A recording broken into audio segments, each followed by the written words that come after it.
नाताळाचा सणाची तयारी करत आहे. परंतु नाताळ म्हणजे काय जर आम्हाला समजलं नाही तर कदाचित आमचा नाताळ इतर लोकांसारखा तो बनणार आहे. बायबल सांगतं की देवाचा पुत्र या जगामध्ये एका विशिष्ट उद्देशासाठी आलेला आहे, खास प्रकारचं ध्येय घेऊन तो जगामध्ये आला.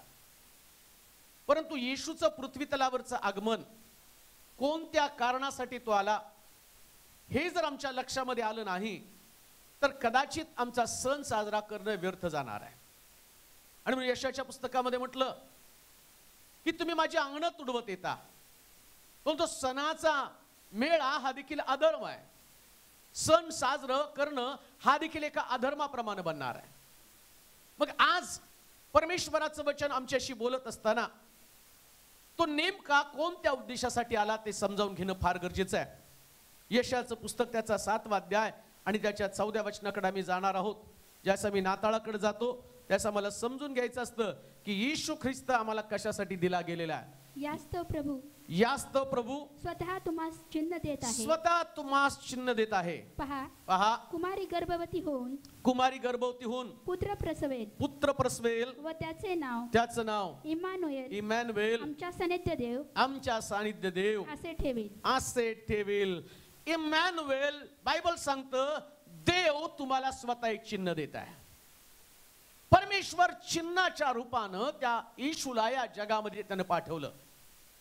मग कशासाठी पाठवलं? 25 तारखेला आमच्या घरावरती तारा नव्हता म्हणून तारा लावावा, बाकीच्या लोकांना पण आकाशकंदील आहेत मग आम्हाला पण एक आकाशकंदील लावा याच्यासाठी? का आमच्या घराला रंगरंगोटी केली जावी याच्यासाठी? का आम्ही नवीन कपडे घालावेत किंवा आम्ही फराळ करावं याच्यासाठी का? बायबल सांगतं येशू ख्रिस्त या जगामध्ये देण्याचा देवाचा उद्देश काय? इमॅन्युएल म्हणजे आमच्या बरोबर देव. ख्रिस्ताला एका दिवसापुरतं एका विशिष्ट तारखेपुरतं मर्यादित न ठेवता शास्त्र सांगतं त्याला कायमस्वरूपी आमच्या संगती राहण्यासाठी दिलं गेलेलं आहे. कशासाठी येशू दिला? तर इमॅन्युएल म्हणजे आमच्या बरोबर देव. त्यानं आमच्या बरोबर राहावं. ख्रिस्ताला आमच्या बरोबर कायमस्वरूपी राहण्यासाठी दिलेलं आहे. त्याला 2000 वर्षापूर्वी दिलं या जगामध्ये येऊन जाण्यासाठी नाही प्रियानो. तो येऊन जाण्यासाठी आलेला नाही. शास्त्र सांगतं तो काल आहे, आज आहे आणि युगानुयुग असणार आहे. त्याची इच्छा आहे त्यानं कायम आमच्या संगती राहायला पाहिजे. परंतु आम्ही पाहतो कित्येक लोक या येशूला 25 तारखेपुरतं मर्यादित ठेवतात. जर तुम्ही बघितलं, आज जर तुम्ही चर्चमध्ये एक चक्कर मारली तर तुम्हाला कळेल चर्चमध्ये लिमिटेड खुर्च्या. आता आपल्याकडे तुम्ही दर रविवारी येतात ती गोष्ट वेगळी, पण काही ठिकाणात जर तुम्ही गेला तर त्यांच्या अजूनही खुर्च्या रिकाम्या आहेत. 25 तारखेला इकडून तिकडून धुवून पुसून गावाला गेले लोक सुद्धा येतात आणि ते म्हणतात का? कारण येशूला आम्हाला भेटायचं. कशाला भेटता? 2000 वर्षापूर्वी ऑलरेडी त्यांनी भेट दिलेली आहे. 2000 वर्षापूर्वी तो आलेला आहे आणि तो कशासाठी आला? त्यानं कायमस्वरूपी आमच्या संगती राहावं. इमॅन्युएल म्हणजे आमच्या संगती असणारा देव. आता प्रश्न असा आहे, खरंच येशू आमच्या संगती आहे का? खरंच येशू 25 तारखेला ज्याला आम्ही आमच्यामध्ये घेतलं, त्याने जन्म घेतला, त्याच्या जन्माचा उत्सव साजरा केला, परंतु आजच्या दिवसामध्ये तो आमच्या संगती आहे का? जर इमॅन्युएल म्हणजे आमच्या बरोबर असणारा देव, आमच्या बरोबर असणाऱ्या देवाची आम्हाला तपासणी केली पाहिजे. आज माझ्या बरोबर येशू आहे का? आणि जर आज माझ्या बरोबर येशू असेल ना, आम्ही ऐकलं, गाणं ऐकलं मग अशी नाही का, हालात बदल जाते हैं येशू तेरे आने से. जर येशू आला परिस्थिती बदलणार आहे. पूर्वीसारखी परिस्थिती राहणार नाही.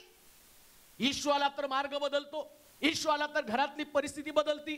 आणि येशू आमच्या बरोबर असला तर रोज तो आमच्यामध्ये सुधारणा करतो. सुधारणा ही येशूचं वैशिष्ट्य आहे. जर येशू आमच्या संगतीत, आमच्या जीवनात किती सुधारणा झाली. जर येशू आमच्या संगती परिस्थितीमध्ये किती सुधारणा झाली. कारण इमॅन्युएल येशू त्याला आमच्या बरोबर घेऊन चाललो आहोत का? का देवाच्या वचनामध्ये जी 750 वर्षापूर्वी भविष्यवाणी केली, तुमच्यासाठी बाळ दिला. देवाचे प्रिय लोक, तो येशू आमच्यासाठी दिला गेला आणि त्याला आमच्या घरात, आमच्या परिवारामध्ये, आमच्या कुटुंबामध्ये कायमस्वरूपी ठेवण्यासाठी, कायमस्वरूपी त्याला तुमच्या बरोबर राहू द्या. रोज तुम्ही तपासलं पाहिजे येशू माझ्या बरोबर आहे का? ज्याप्रमाणे तुमच्या घरातल्या वस्तू तुम्ही तपासता त्या पद्धतीने तुम्ही येशूला तपासणं गरजेचं आहे, ज्याप्रमाणे तुम्ही तुमच्या स्वतःचं आणि जीवन तपासता तसं तुम्हाला येशूला तपासणं गरजेचं आहे. आम्ही कधी कधी ज्यावेळेस आम्हाला कळतं की आम्ही आजारी आहेत आणि आम्हाला चक्कर आली तर आम्ही जातो आणि डॉक्टरला म्हणतो पहिले माझं बीपी चेक करा. म्हणजे आम्ही म्हणतो बीपी नॉर्मल आहे का, आत्मिक जीवनामध्ये येशू आहे का याची कधी तपासणी केली का? का माझ्यामध्ये तो कोरडेपणा आहे? येशू असल्याचं चिन्ह ज्या पद्धतीने मी पाहतो, इमॅन्युएल म्हणजे येशूला संगती घेऊन चालणं. आणि रोज आम्हाला चालायचं, एका दिवसापुरतं मर्यादित नाही, क्षणाक्षणाला आम्हाला त्याला तपासायचंय. लक्षात घ्या, ज्या दिवशी येशू तुमच्या संगती नसेल, ज्या क्षणाला येशू तुमच्या संगती नसेल, तो क्षण तुमच्यासाठी गंभीर क्षण आहे, तो क्षण तुमच्यासाठी धोकादायक क्षण आहे. तो क्षण आणि तो वाट पाहतोय. आता मावशीने आमच्या साक्षी सांगितली, आम्ही निघालो आणि निघाल्यावरती एक गाडी आली, त्या गाडीने आम्हाला धडक दिली आणि एक साधी जरी धडक बसली तर माणसाचं काही पण होऊ शकतं. म्हणजे जर येशू संगती असेल ना तर आम्ही सुरक्षित आहोत. आणि त्या क्षणाला जर येशू आमच्या संगती नसला तर मृत्यू, बायबल सांगतं, येशू म्हटलं मार्ग सत्य आणि जीवन मीच आहे. जर येशू संगती आहे म्हणून आमच्याकडे जीवन आहे. तुम्ही रोज सकाळी उठता, येशूला चाचपून बघा, रात्री माझ्यावर येशू होता म्हणून मी सकाळी जिवंत राहिलेला आहे. तुमच्यामध्ये तुमचं शरीर निरोगी तुमच्या गोळीने तुम्हाला वाचवलं नाही. तुम्ही चांगलं खाता ती गोष्ट तुम्हाला वाचवत नाही. तुमच्या धनानं तुम्हाला वाचवलं नाही, ना तुमच्या घरानं तुम्हाला वाचवलं, ना तुमच्या शेजाऱ्यानं तुम्हाला वाचवलं, ना तुमच्या रक्षकानं, तुमच्या वॉचमननं तुम्हाला वाचवलं. वाचवणारा कोण आहे? इस्रायलाचा रक्षकाला झोप लागत नाही, तो डुलकी सुद्धा घेत नाही, तो रात्रंदिवस आमचा पहारा करतो. येशू आमच्या संगती असावा. आणि कित्येक लोकांना त्याच्यासाठी येशू नको आहे. त्यांना येशू पाहिजे पण का 25 तारखेपुरता. कशाला? खाना पिना और एन्जॉय करणार, नाही का? 25 तारखेला बघा तुम्ही, मी कामाला होतो ऑफिसमध्ये, त्यावेळेस मला ते म्हटले, आता काय बाबा तुमचं नाताळ आहे. म्हणलं त्याच्यात काय असतं? नाही, तुमच्या नाताळाची मजा वेगळीच असते. तुम्ही छानपैकी गाणे लावता, मग तिथं ती सुंदर तुमची ती लाल रंगाची दारू असते आणि मग तुम्ही कपल्सने एकत्र नाचता आणि मग जोड्या जोड्या करून तुम्ही नाचता. किती तुमच्यामध्ये मजा असते. मी म्हटलं आमच्याकडे असला येशू नसतो बाबा. आमचा येशू आम्हाला उत्सवासाठी नाही, शास्त्र सांगतं तो मरण्यासाठी या जगामध्ये आला होता. देवानं आपला पुत्र या जगामध्ये यासाठी दिला की त्यानं आमची परिस्थिती बदलून टाकावी. इमॅन्युएल यासाठी दिला, तू आमच्या बरोबर राहावं आणि त्यानं आमच्यावरती अधिकार गाजवावा. आणि तुम्हाला माहिती का, ज्या दिवशी येशूचा जन्म झाला त्या एका सुद्धा घरानं त्याच्यासाठी द्वार उघडलं नाही. सगळ्यांनी आपली दारं बंद केली. सगळ्या घराला ठाऊक होतं, येशू जर घरात आला तर घरामध्ये आम्हाला चिडीपचाप बसावं लागणार आहे, नाही का? येशू आला तर येशू आल्यावर एकदम शांत बसावं लागतं. साधा पाळक घरात गेला तर आम्ही इतकं दाखवतो की विचारायला नको, नाही का? घरातलं वातावरणच चेंज. पिक्चरच्या सिरियस असतील तर लपून कुठं तरी ठेवणार आहे. घरामधलं अगदी तिथं जिथं वर्तमानपत्र असेल तिथं बायबल पण आम्ही ठेवणार आहे. एखादा वक्ता पाळक जर घरात गेला तर एवढं, येशू घरात असल्यावर तर सगळ्याच वस्तू गायब होणार आहेत.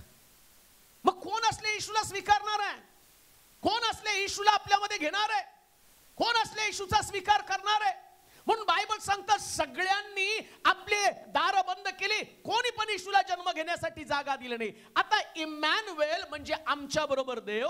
येशू जर आमच्या बरोबर राहिला तर त्याच्या राहण्यानं आम्हाला काहीतरी फायदे होणार आहे, त्याच्या राहण्यानं आमच्याकडे काहीतरी घडणार आहे. वाचूया ते वचन पुन्हा एकदा, यशाचं पुस्तक 7 अध्याय 14 वचन. यास्तव प्रभू स्वतः तुम्हाला चिन्ह देत आहे, स्वतः तुम्हाला चिन्ह देत आहे. पहा कुमारी गर्भवती होऊन पुत्र प्रसवेल व त्याचं नाव इम्मानुएल आमच्या सन्निध देव.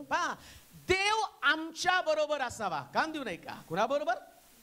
आता काय घडलं माहिती का, मरियेला येशूला देऊन टाकलं. तो म्हटला कुमारी गर्भवती होईल, पुत्र प्रसवेल, त्यास इम्मॅन्युएल म्हणजे आमच्या बरोबर देव असं म्हणतील. आणि मरियेच्या स्वाधीन येशूला केलं. मरियेला सांगितलं जो तुझ्या पोटी जन्माला आला ना हा जगाचा उद्धारक आहे. जो तुझ्या पोटी जन्माला आला ना, देवाची योजना घेऊन तो जन्माला आलेला आहे आणि देवाचा हेतू, देवाचा योजना त्याच्याद्वारे सफल होणार आहे. मरियेला येशू दिला.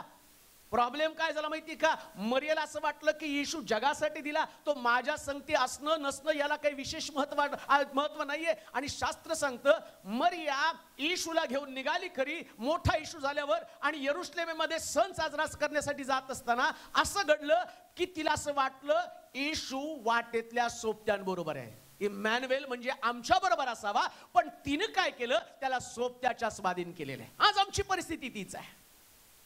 पुत्र तर आमच्यासाठी दिला, पण कधी कधी आम्ही लेकरं आई वडिलांच्या स्वाधीन करतात, आई वडील लेकरांच्या स्वाधीन करतात, आणि लेकरं मित्रांच्या स्वाधीन करतात. कोणीतरी येशूला फुटबॉल सारखं इकडून तिकडं तिकडून इकडं कुठंतरी गरजेपुरता येशू आम्ही आमच्या बरोबर ठेवतो. गरज असली की आम्हाला येशूची गरज आहे. आमच्यामध्ये रोग आहे, मग आम्हाला येशूची गरज आहे. आमच्याकडे आर्थिक प्रश्न आहे, मग आम्हाला येशूची गरज आहे. आम्हाला लग्नाची गरज आहे, मग आम्हाला येशूची गरज आहे. आम्हाला लेकरांची गरज आहे, मग आम्हाला येशूची गरज आहे. परंतु गरजेसाठी मिळालेला येशू आज आमच्या बरोबर आहे का? आणि लक्षात ठेवा, येशू बरोबर असला तर आत्मिक पातळीमध्ये बदल जाणवतो. येशू तुमच्या बरोबर असल्यावर तुमच्या कुटुंबामध्ये बदल जाणवतो. येशू तुमच्या बरोबर असल्यावर तुमच्या प्रार्थनेमध्ये बदल जाणवतो. आणि ज्यांच्या बरोबर येशू गेला ना, काही लोक येशूला सोडून गेले.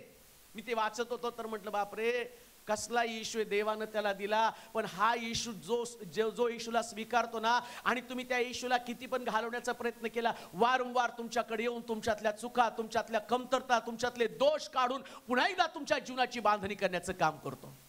आम्ही कोणाच्या स्वाधीन येशूला केलेलं आहे?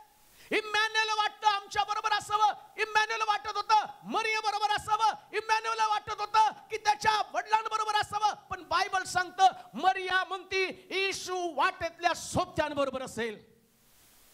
आज आमची अवस्था यापेक्षा वेगळी आहे का? कित्येक वेळा आम्ही येशूला कोणाला तरी देऊन टाकलेले. कोणाकडे तुम्ही सोपत आहात? आणि शास्त्र सांगतं त्यांनी सगळ्यांकडे शोधलं, पण एकाकडे पण येशू सापडला नाही, कारण येशू देवाच्या मंदिरामध्ये होता. येशू देवाच्या मंदिरामध्ये होता. कान देऊ नाही का? ज्याच्याकडे येशू आहे ना, तो येशू 25ला त्यानं स्वीकारल्यावर वर्षभर येशू त्यांना चर्चला घेऊन येतो, वर्षात एकदा नाही. म्हणून तर म्हटलं चाचपून पाहायचं, येशू 25 तारखेलाच आमच्याकडे होता का?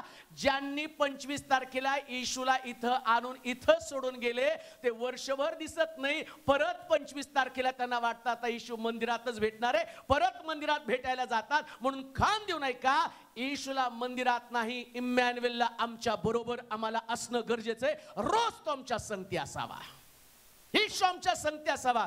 येशू आमच्या संगती कशासाठी आहे? का येशूला देवानं आमच्यामध्ये पाठवलं? आता मोठा प्रश्न आहे. का देवाला वाटलं का माणसाला येशूला फुकट देऊन टाकावं? पहा, लक्षात ठेवा, देवाची प्रत्येक देणगी आमच्या जीवनातली कमतरता नाहीशी करण्यासाठी. आमेन म्हणाल का? पण मी सांगितलं सण म्हणून नाही दिला त्यानं, तुम्हाला कपडे घ्यावेत म्हणून नाही दिला. कधी पण जा, तुमचा पगार होतो, जाऊन कपडे घेऊन या. तुमच्या घराला रंग कधी पण द्या, त्याच्यासाठी नाही येशू दिला. मग कशासाठी दिला? आणि ज्या व्यक्तीला येशू कशासाठी दिला कळालं ना, तो येशूला कधी जाऊ देत नाही, कधीच नाही प्रियांनो. येशू त्याची गरज बनते, येशू त्याचा श्वास बनतो, येशू त्याची गरज बनते. जसं मनुष्य श्वासाशिवाय राहू शकत नाही, तसं तो येशूशिवाय राहू शकणार नाही. आणि मी असं म्हणेल, जर येशू तुमची गरज नसेल तर तुमचं जीवन फार मोठ्या धोक्यामध्ये आहे. कोणत्या उद्देशासाठी येशूला दिलं? इमॅन्युएलच्या द्वारे आमच्या जीवनामध्ये काय प्रभू करू इच्छित आहे? वाचूया यशाचं पुस्तक आणि त्याचा 43वा अध्याय आणि त्याचं 1 आणि 2 वचन. इमॅन्युएल म्हणजे आमच्या बरोबर देव. देव आमच्या बरोबर असेल तर नेमकं काय घडणार आहे? यशाचं पुस्तक 43वा अध्याय 1 आणि 2 वचन. तरी आता हे याकोबा, तरी आता हे याकोबा, तुझा उत्पन्न करता आणि हे इस्रायला, तुझा निर्माण करता परमेश्वर असे म्हणतो भिवू नको, कारण मी तुला सोडविले आहे, मी तुला तुझ्या नावानं हाक मारली आहे. तू माझा आहेस, तू जलातून चालशील तेव्हा मी तुझ्या बरोबर असेल, नद्यातून चालशील तेव्हा त्या तुला बुडवणार नाहीत, अग्नीतून चालशील तेव्हा तू भाजणार नाहीस, ज्वाला तुला पोळणार नाही, कारण मी परमेश्वर तुझा देव आहे. तुझा देव आहे. मी तुझ्या संगती. मी कोण? येशू. त्याला विचारलं तुझं नाव काय? मी आहे तो. मग येशूला पण पकडल्यावर त्याला विचारलं कोण येशू आहे? येशू काय म्हटलं? मी आहे. आणि इम्मॅन्युएल म्हणजे मी आहे असणारा येशू देवानं तुम्हाला देण्याची योजना काय? त्याला माहितीये माझे लोक, जे लोक या जगामध्ये चालत आहेत, जे लोक माझं नाव घेऊन या जगामध्ये चालत आहे, स्तोत्रकर्ता दावीद म्हणतो त्याच्या नावास्तव मला नीतीच्या मार्गाने तो चालतो.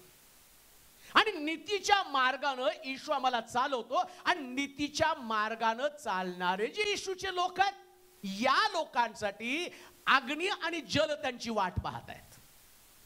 धार्मिकाच्या पाठीस नेहमी अग्नी आणि जल त्याची परीक्षा करत आहे. म्हणून आम्ही पाहतो शद्रक, मेशक, अबेदनगो यांची परीक्षा आम्ही तिथं त्यांच्यासाठी भट्टी तापवली. आणि त्या ठिकाणी त्याला म्हटलं की या भट्टीतनं तुझा देव तुला सोडवेल का? आणि प्रभूला हे सगळं माहिती होतं. ही ज्या पद्धतीनं शद्रक, मेशक, अबेदनगो यांची भट्टीमध्ये परीक्षा होणार आहे, तसं आता याच्यानंतर जगात माझ्या विश्वासणाऱ्या लोकांच्या अशाच प्रकारच्या परीक्षा होत राहणार आहेत. पण शद्रक, मेशक, अबेदनगोला तो म्हणतो इम्मॅन्युएल म्हणजे आमच्या संगती देव. आणि खरंच तो देव त्यांच्या संगती होता का दाखवण्यासाठी बायबल सांगतं त्यांना भट्टीमध्ये टाकलं. आणि तिथं असं लिहिलं तिघांना टाकलं, पण 4 जण आतमध्ये होते आणि एकाचं मुख देवाच्या पुत्रासारखं होता. इम्मॅन्युएल म्हणजे भट्टीची तीव्रता नाहीस करण्यासाठी, तुम्हाला चटके बसू नये याच्यासाठी प्रभूनं येशू तुम्हाला दिला. देवाचे प्रिय लोक हो, जीवनातले चटके जर कमी करायचे असेल तर इम्मॅन्युएल आमच्या बरोबर असावा. चटक्याचा अनुभव तुम्हाला येऊ नये. भट्टी जगामध्ये आहे. प्रत्येक व्यक्तीला जो ख्रिस्तावरती विश्वास ठेवतो, ख्रिस्तावरती विश्वास ठेवत नाही, अशा प्रत्येक व्यक्तीला वेगवेगळ्या प्रकारच्या भट्ट्यातनं जावं लागणार आहे. वेगवेगळ्या प्रकारच्या परिस्थितीतनं जावं लागणार आहे. कोणी या परिस्थितीतनं वाचू शकत नाही. प्रत्येकाची परीक्षा होणार आहे. प्रत्येकाची आर्थिक परीक्षा होईल, प्रत्येकाची आणि रोगाची परीक्षा होईल, प्रत्येकाच्या कौटुंबिक समस्येची आणि त्या प्रश्नाची परीक्षा होईल. परंतु लक्षात ठेवा, जर इम्मॅन्युएल आमच्या बरोबर असेल तर या परीक्षेची तीव्रता आमच्यापर्यंत कधी पोहोचणार नाही. भट्टीची आग दिसेल पण भट्टीचे झटके आम्हाला बसणार नाही. कारण शास्त्र सांगतं देवाचा पुत्र त्यानं भट्टीमध्ये प्रवेश केला आणि सगळी त्याच्यातला अग्नी, त्याच्यातली ताकद, त्याच्यातलं सामर्थ्य त्यानं स्वीकारलं आणि तो म्हटला माझ्या लोकांना मोकळं करा. इम्मॅन्युएल म्हणजे भट्टीची तीव्रता नाहीस करणारा देव.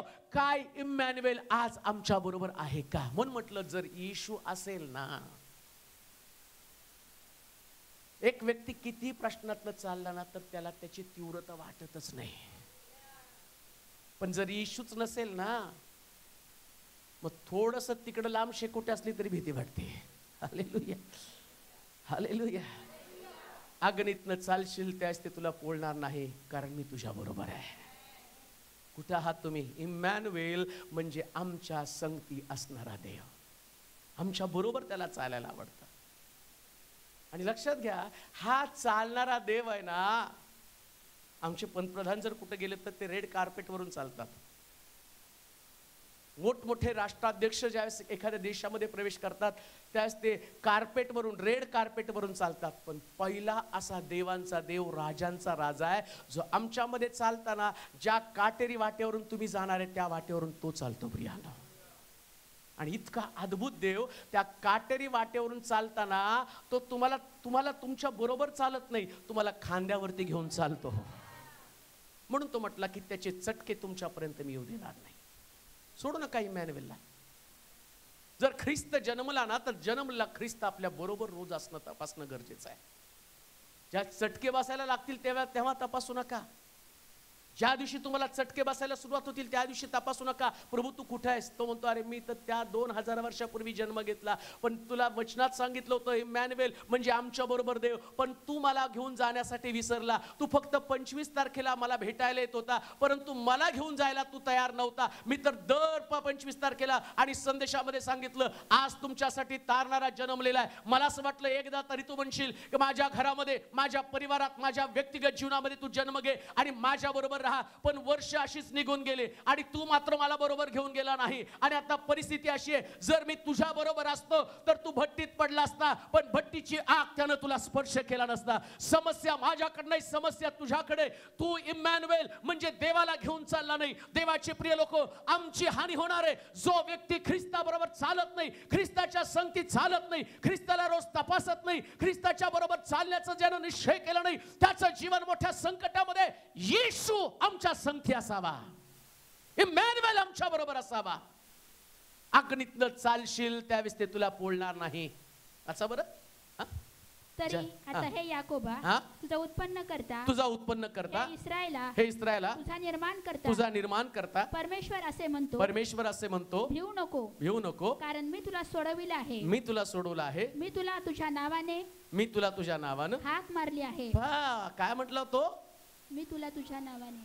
येशू संगती असल्याबरोबर, हा संगती असलेला माणूस म्हणतो नाही का, संकट येऊ नको. आणि संगती नसेल तर कोण म्हणणार आहे?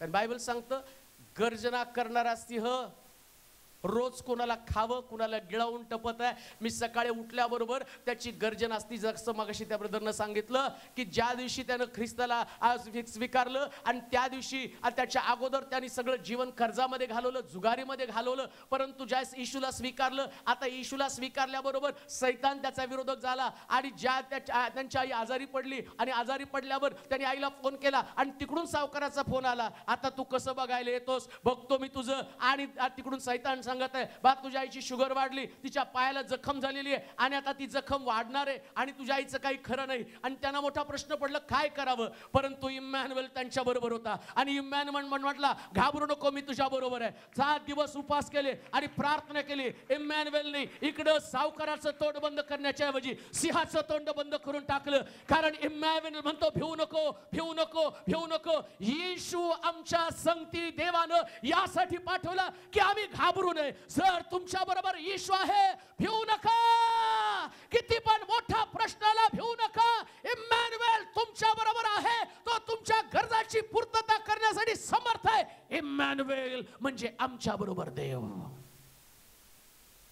म्हणून म्हटलं, भीतीला घालवायचं तर इमॅन्युएलला बरोबर ठेवा. कधीच तुम्हाला रात्री झोपताना पण भीती वाटणार नाही, सकाळी उठल्यावर पण भीती वाटणार नाही. आमेन म्हणाल का? हा, दिसेल सिंह. बायबल सांगतं, तुझ्या उजवीकडे सहस्रावधी, डावीकडे लक्षावधी पडतील.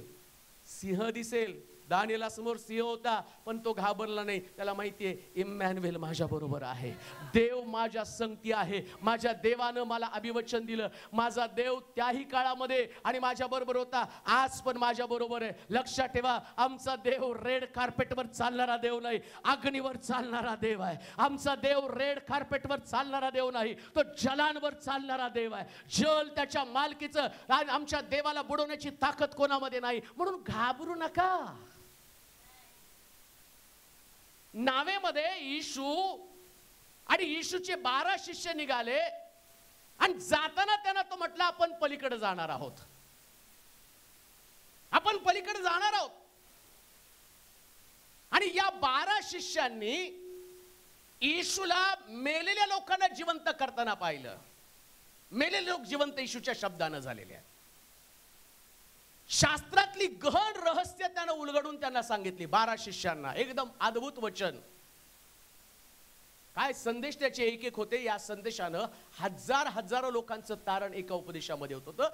ज्याच्याविषयी मी तुम्हाला सांगतो, तुम्ही म्हणता तुम्ही खूप छान बोलता, येशू किती छान बोलत असेल, काय संदेश असतील त्याचे.